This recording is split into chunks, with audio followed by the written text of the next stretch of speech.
ये क्या राहील, हम यहाँ दावत पर आए हैं। मुझे लगा था कि हम किसी के घर पर जाने वाले हैं और वो उसके साथ एक बहुत ही बड़े शानदार होटल में आई थी उस वक्त। मेरी जान, मेरा दोस्त बिल्कुल बैचलर है। अभी तक ना तो उसकी शादी हुई है और ना ही उसके घर में कोई मुलाजमा काम करती है, सिर्फ मुलाजिम ही है। और तुम्हें वो अपने फजूल से मुलाजमों के हाथ का फजूल सा खाना तो नहीं खिलवाना चाहता था ना, इसलिए उसने यहाँ होटल में हमारे लिए दावत का एहतमाम किया। और वो तुमसे कुछ पूछना भी चाहता है। असल में हमारी शादी के दौरान ना उसने एक लड़की को देखा था और उस लड़की को देखते ही वो उसे कुछ जानी पहचानी लगी। ना जाने कौन थी वो, उसे याद नहीं कर पा रहा। शायद तुम्हारी सहेलियों में से कोई थी, क्योंकि उसने उसे ग्रूम रूम में देखा था। तो अगर तुम्हें उसके बारे में कुछ पता हो तो उसे बता देना। चलो, हमने इस फैमिली कैबिन में चलना है। उसने सामने की तरफ इशारा किया। क्या मतलब बता देना? वहाँ ग्रूम रूम में तो आपकी सहेलियाँ आई होंगी ना। मेरी सहेलियाँ तो ब्राइडल रूम में आएंगी ना। सहेलियां तो ब्राइडल रूम में आएंगी ना, वो मुस्कुराते हुए शरारती अंदाज में बोली थी। नहीं, मेरी कोई सहेली नहीं, सिर्फ एक सहेला ही है और वो ग्रूम रूम में था जब वो लड़की आई थी। शायद किसी चीज़ को लेने वहाँ आई थी, या फिर लेने के लिए। तो हाँ, मेरी सहेली ईज़ा गई थी ना, क्योंकि ईज़ा की ड्रेस फट गई थी तो मैंने उसको कहा था ग्रूम रूम में मेरी एक्स्ट्रा ड्रेस पड़ी है, वो पहन ले। तो वही गई थी वहाँ। उसके अलावा तो वहाँ कोई नहीं गया। और फिर मैंने आपको बताया था ना कि इबादत की वीडियो आपके पास थी, वो सीसीटीवी फुटेज वाली। वो इबादत उसी को ढूंढने के लिए गई थी वहाँ पर। वो उसकी तरफ देखते हुए कहने लगी, फिर शायद ये वही लड़की होगी जिसको दामियार ढूंढ रहा है। तुम प्लीज़ उसे उसके बारे में बता देना। क्या तुम्हारे पास उस लड़की की कोई फ़ोटो वगैरह है? अगर है तो वो तस्वीर भी दिखा देना उसे। उस दिन इसीलिए वो ढूंढ रहा था एल्बम जो तुमने अपनी सहेली को कराची भिजवा दिया। वो उसे तफसील से बता रहा था। जब सामने से आते दामियार ने उसे सलाम किया, वो खुश दिली से उसके सलाम का जवाब देती उसके साथ अंदर कैबिन में दाखिल हुई, जो स्पेशली उनके लिए बुक करवाया गया था। आई एम रियली सॉरी भाभी जान, मैं तो आपके लिए स्पेशल इंतज़ाम करवाना चाहता था, लेकिन फिर भी होटल वालों ने जैसा किया इसी पर गुजारा करें। वो मुतमईन नहीं था। नहीं, बहुत अच्छा है सब कुछ, मुझे बहुत ज़्यादा पसंद आया, सैरिश ने सच्चे दिल से कहा। उसे ये सब बहुत अच्छा लग रहा था। अब तक जितनी भी दावतें हुई थी, ये दावत सबसे ज़्यादा शानदार थी। बहुत शुक्रिया, आइए प्लीज़ बैठिए ना। उसने वेटर को अंदर आने का इशारा करते उसके लिए कुर्सी खींची, जबकि राहिल आराम से बैठ गया था। खाने के दरमियान उन लोगों के बीच कोई बात नहीं हुई और ना ही दामियार को खाने के बीच बातचीत करने पसंद था। जबकि राहील हर थोड़ी देर के बाद सहरी से कुछ ना कुछ पूछ रहा था। उसकी बातें शरारती, आंखें बहुत कुछ बयान कर रही थी। दामियार को यह कपल काफ़ी पसंद आया था। बेगम, ये मेरी तरफ से आखिरी दावत है और कल से आपकी तरफ से दावतों का सिलसिला शुरू हो जाएगा और सबसे पहले हम आपकी सहेलियों के घर जा रहे हैं मेरे ख्याल से। राहील ने कुछ सोचते हुए कहा। जी हाँ, और आपको फ़िक्र करने की ज़रूरत नहीं, मेरी सहेलियाँ बहुत ही कम हैं। सिर्फ़ और सिर्फ 3 सहेलियाँ हैं मेरी, जिनमें से एक कराची में। और वहाँ जाने का तकल्लुफ़ करने की आपको ज़रूरत नहीं। और कल एक ही दावत है, उसके बाद मेरी तरफ से भी कोई दावत नहीं है। थैंक गॉड, इसके बाद हम हनीमून पर जा सकेंगे, राइट? वो उसकी तरफ देखते हुए बोला, जबकि उसने मुस्कुराकर हाँ में सर हिलाया। थैंक गॉड, मुझे तो लग रहा था ये दावतें ख़त्म ही नहीं होंगी। वो खुदा का शुक्र अदा करते बोला तो दामियार मुस्कुरा दिया। वो काफ़ी दिनों से अपने हनीमून ट्रिप की प्लानिंग कर रहा था और फाइनली अब उसे मौका भी मिल रहा था। थैंक यू सो मच दामियार भाई, ये दावत वाकई बहुत मज़ेदार थी। मैं इसे हमेशा याद रखूंगी और अल्लाह पाक से दुआ है कि आपके घर में भी औरत का कोई वजूद बसने लगे, ताकि आपको अपने दोस्तों की शादी की दावत इस तरह होटल में ना करनी पड़े। वो मुस्कुराते हुए बोली, जबकि जबकि दामियार भी नरमी से मुस्कुरा दिया। अभी तक तो कोई ऐसी पसंद ही नहीं आई जिसके लिए शादी के बारे में सोच सकूं। और वैसे भी अगर हर तरह की ज़रूरत बिना शादी जैसी मुसीबत में पड़े पूरी हो सकती है, तो शादी करके अपनी ज़िंदगी को सारी ज़िंदगी के लिए इस आज़ादी से महरूम क्यों करना? वो इस अंदाज में बोला कि सहरिश उसे देख कर रह गई। उसकी बात का मतलब वो बहुत अच्छे से समझ गई थी। मतलब साफ था कि उसकी जेब में बहुत पैसा था और उसे किसी औरत से शादी करके किसी तरह की मुसीबत अपने गले में डालने की ज़रूरत नहीं थी। वो अपने पैसे से हर तरह की ज़रूरत पूरी कर सकता था अपनी। मानती हूँ कि पैसे से हर चीज़ हासिल की जा सकती है, लेकिन बुढ़ापे में आपको एक हमसफ़र की ज़रूरत होगी। जब आपसे कोई बातें करने वाला नहीं होगा, जब आपको कोई समझने वाला नहीं होगा, तब आपका अपना हमसफ़र आपके साथ होगा। हमसफ़र का मतलब ये नहीं होता कि अपनी जवानी में वो आप हमसफ़र का मतलब ये नहीं होता कि आप अपनी जवानी को खुशी से जिएं। हमसफ़र का मतलब ये होता है कि अपने बुढ़ापे में आपके पास एक मजबूत कंधा हो, जो आपको समझता हो, जानता हो और आपका सहारा बने। मेरे ख्याल में मैं ये सारी बातें तब सोचूंगा जब मैं बूढ़ा हो चुका हूँगा। फ़िलहाल मेरे पास बहुत लंबी ज़िंदगी पड़ी है और मैं अपनी ज़िंदगी को इस तरह की फ़ज़ूल चीज़ों में वेस्ट नहीं कर सकता, और मैं अपनी ज़िंदगी को इस तरह की फ़ज़ूल चीज़ों में वेस्ट नहीं करना चाहता। और शायद तुमने सुना नहीं, जिसके पास पैसा हो सब कुछ उसी के पास होता है। आजकल तो पैसे वाले को हसीन से हसीन लड़की बैठे बिठाए मिल जाती है। अभी अपने रफ़ीक साहब, हमारे बिज़नेस पार्टनर ने एक 19 साल की लड़की से शादी किया, और जानती हो उनकी अपनी उम्र क्या है? 70 के आसपास के होंगे, या शायद उससे भी ज़्यादा। क्यों राहील? वो राहील की तरफ देखते हुए बोला, जबकि राहील ने कंधे उचकाए, क्योंकि बात हकीकत थी। ये इस दुनिया में पैसे से बढ़कर और किसी चीज़ की कोई अहमियत ही नहीं है। ये दुनिया सिर्फ पैसे की ही होकर रह गई थी। वो मज़ीद कुछ भी नहीं बोल पाई थी। उस शख्स के पास दलाइल ज़्यादा थे और वो हर चीज़ को बेकार समझता था, और वो यहाँ पर किसी तरह की कोई बदमज़गी नहीं चाहती थी। उस शख्स ने बहुत ही खूबसूरत दावत की थी उनकी। खैर, तुम जिस लड़की को ढूंढ रहे थे उसके बारे में बात करते हैं ना दामियार। इसके पास कुछ तस्वीरें हैं अपनी सहेलियों की, उनमें से देख लो। इसकी सारी सहेलियां वहाँ इसकी शादी पर आई हुई थी। उसने सहरिश को फ़ोन निकालने का इशारा किया तो कुछ झिझकते हुए उसने फ़ोन निकाल लिया, क्योंकि राहील बार बार एक ही बात कह रहा था, जबकि वो खुद अपनी सहेलियों की कोई भी तस्वीर किसी अनजान शख्स को नहीं दिखाना चाहती थी। वो दोनों पर्दे वगैरह की पाबंद तो नहीं थी, लेकिन फिर भी उसे ये बात बहुत अजीब लग रही थी। बड़ी मुश्किल से उसने अपना फ़ोन निकालते इबादत की तस्वीर निकाल कर उसके सामने की। ये तो वो लड़की है ना जो बाद में आई थी। भाभी, आपको अंदाज़ा है कि उस कमरे में पहले कौन सी लड़की आई थी? अक्के दामियार ने उसका फ़ोन लेते हुए पूछा। पहले इज़ा आई थी, ग्रूम रूम में। उसके कपड़े फट गए थे, उसकी भी तस्वीर है यहाँ साथ। उसने उंगली तस्वीर के सामने की, और दामियार शाह को लगा कि जैसे उसने सब कुछ पा लिया। हाँ, यही थी वो लड़की जिसे इतने दिनों से ढूंढ रहा था। एक सकून सा उसके चेहरे पर आ चुका था, जबकि राहील उसके जवाब के इंतज़ार में था। हाँ, यही है वो लड़की जो पहले आई थी, वो खुशी से बोला। यही है वो लड़की जिसे मैंने देखा था। वो बहुत खुश लग रहा था, जबकि उसकी ये खुशी सहरिश की समझ में नहीं आ रही थी। इसमें इतना खुश होने वाली भला कौन सी बात थी?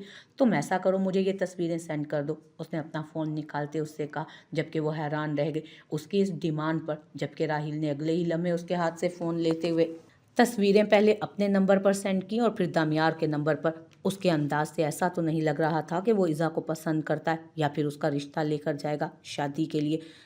तो वो किसी तरह की अच्छी बात भी तो नहीं कह रहा था। उसकी तो सोच ही अलग थी शादी को लेकर। तो इस तरह इज़ा की तस्वीरें वो अपने फ़ोन में क्यों महफूज कर रहा था? उसे बहुत अजीब लग रहा था। जो भी था, ये तस्वीरें उसके पास अमानत थी। वो अमानत में इस तरह की खयानत करके बहुत परेशान हो गई। इज़ा 4 भाइयों की इकलौती बहन है। उसके सारे भाई उससे बहुत ज़्यादा प्यार करते हैं। एक भाई वकील है, एक भाई पुलिस में है, जबकि 2 भाई बिजनेस में है। उसने खुद ही बोलना शुरू कर दिया कि अगर दामियार के जहन में इज़ा के लिए कुछ गलत है तो वो निकल जाए, क्योंकि वो हरगिज़ उस पर किसी तरह की मुसीबत नहीं आने दे सकती थी, और इस इंसान के इरादे भी उसे ठीक नहीं लग रहे थे। आप मुझे इतनी तफ़सीलें ना बताएं, फ़िक्र ना करें, मैं इसका रिश्ता लेकर हरगिज़ नहीं जा रहा, वो हंसते हुए बोला, जबकि सहरिश को कुछ अजीब फील हो रहा था। तो फिर किस वजह से ली हैं आपने ये तस्वीरें? वो खुद को पूछने से रोक नहीं पाई। मैं पेंटर हूँ भाभी जी, खूबसूरत चीज़ों की पेंटिंग बनाता हूँ। आपकी सहेली बहुत अच्छी लगी उस दिन मुझे, लेकिन फिर वो गुम हो गई। उसकी पेंटिंग बनाने की ख्वाहिश है मुझे, बस इसीलिए इन्हें ढूंढने के लिए रूह बेचैन हो रही थी मेरी। ये एक पेंटर के अंदर की फीलिंग होती है, सिर्फ एक पेंटर ही समझ सकता है। वो उसकी तरफ देखते बोला तो वो लम्हे में पुरसकून हुई। क्यों नहीं समझ सकती? मेरे भैया भी पेंटर हैं और वो भी आप ही की तरह रिएक्ट करते हैं जब उन्हें कोई चीज़ पसंद आ जाती है, फिर उसे ढूंढने के लिए हर हद पार कर गुजरते हैं। वो पुरसकून होते हुए बोली तो दामियार भी मुस्कुरा दिया। ये झूठ नहीं था, वो सचमुच बहुत खूबसूरत पेंटिंग बनाता था। उसके आर्ट की बहुत दूर दूर तक नुमाइश के लिए फन पारे भेजे गए थे, लेकिन इज़ा की तलाश उसे हरगिज़ किसी तरह का आर्ट बनाने के लिए नहीं थी। इज़ा की तलाश तो उसके सुकून के लिए थी। वो सुकून जो जब से उस लड़की को देखा था वो सुकून जो उसने जब से उस लड़की को देखा था कहीं खो सा गया था, और अब वो सुकून उसे तभी मिलना था जब इज़ा उसके पास होती, उसके साथ होती। और कुछ इन्फॉर्मेशन नहीं देंगी आप इस लड़की के बारे में? मेरा मतलब है इनके वालिद के बारे में कुछ बता दीजिए। भाइयों के बारे में तो आपने काफ़ी कुछ खतरनाक किस्म का नक्शा खींच लिया है।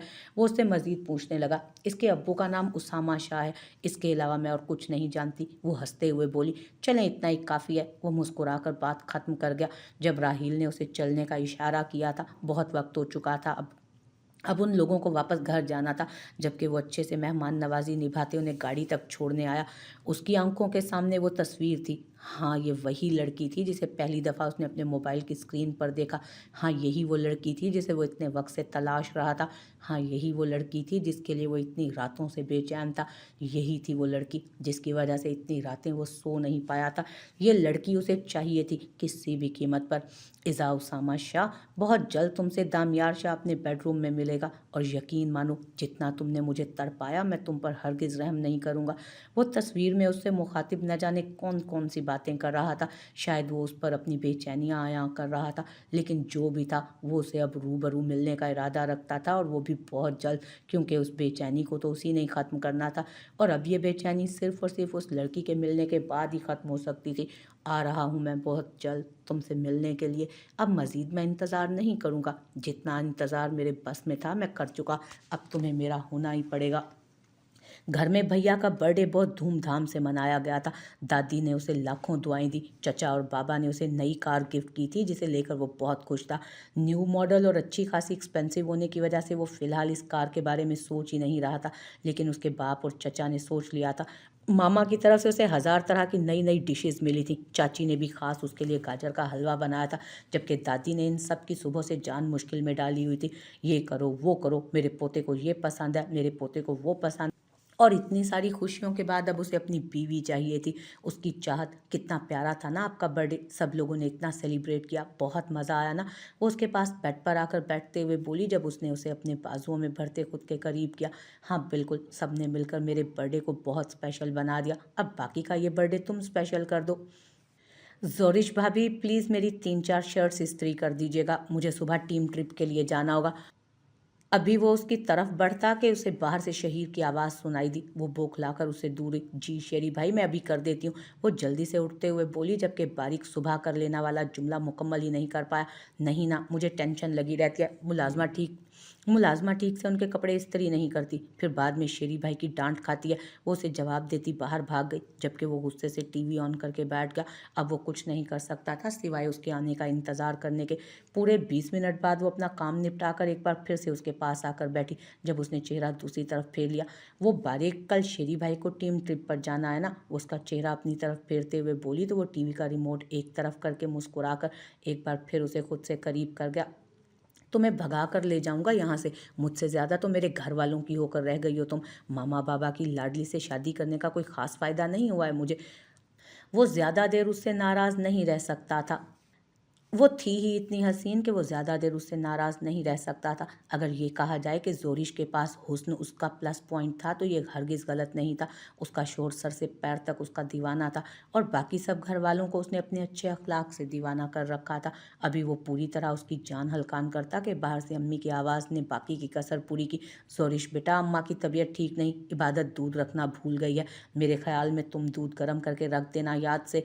जी अम्मी, अभी रखती हूँ, उसने सीधे होते हुए कहा, जबकि बारिक ने उसे घूर कर देखा। बारिक, आपको तो पता है ना कि इबादत की तबीयत 2 दिन से ठीक नहीं, और वो बेचारी अपने टेस्ट के चक्कर में दुनिया भुलाए बैठी है, वरना दादी अम्मी के सारे काम वही करती है। मैं अभी दूध रख के आती हूँ, वो उसके करीब से उठते हुए बोली, जबकि वो चेहरे पर तकिया रख चुका था। थोड़ी देर के बाद वो वापस कमरे में आई तो आहिस्ता से उसके चेहरे पर से तकिया हटाया। जब उसने उसे घूर कर करवट बदल ली।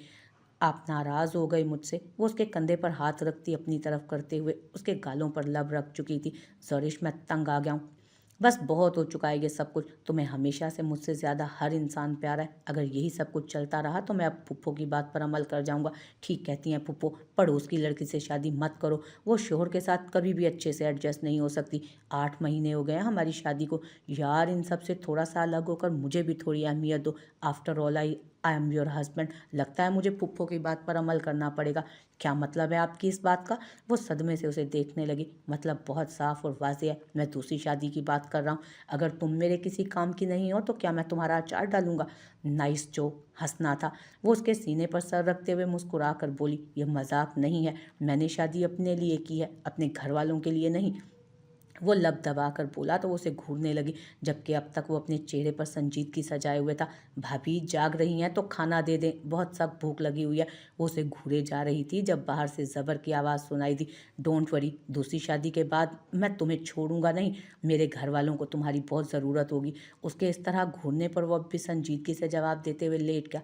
मैं गंजा कर दूंगी आपको भी और उसको भी। वो गुस्से से उसकी कमर पर मुक्का मार गई, जबकि उसका जानदार कहकहा पूरे कमरे की फिजा में गूंजता उसे मजीद गुस्सा दिला गया। जाओ जाओ, तुम जाकर अपने देवर को खाना दो, मैं तो दूसरी बीवी के ख्वाब देखता हूँ। वो उसे भेजते हुए भी आग लगाना नहीं भूला था, जबकि जोरिश का बस नहीं चल रहा था कि कच्चा चबा जाए उसे। वो गुस्से से कमरे का दरवाज़ा खोलते ज़बर से टकराई। भाभी आप ठीक तो है ना? उसे इस तरह बाहर आते देख ज़बर भी घबरा कर पीछे हटा। ज़बर भाई, आप पुलिस में है ना? अगर मेरे हाथ से बड़ी फूफो की निमरा और आपका भाई ज़ाया हो गया ना तो खुदा के लिए मुझे बचा लीजिएगा। आइए मैं आपको खाना देती हूँ। वो अपना गुस्सा कंट्रोल करते हुए बोली, जबकि ज़फ़र ये सोच रहा था कि उसके घर के नहीं बल्कि पूरे ख़ानदान के सबसे संजीदा और बोरिंग तरीन इंसान ने अपनी बीवी से ऐसा क्या कह दिया है कि उसकी बीवी को जान के लाले पड़ रहे थे।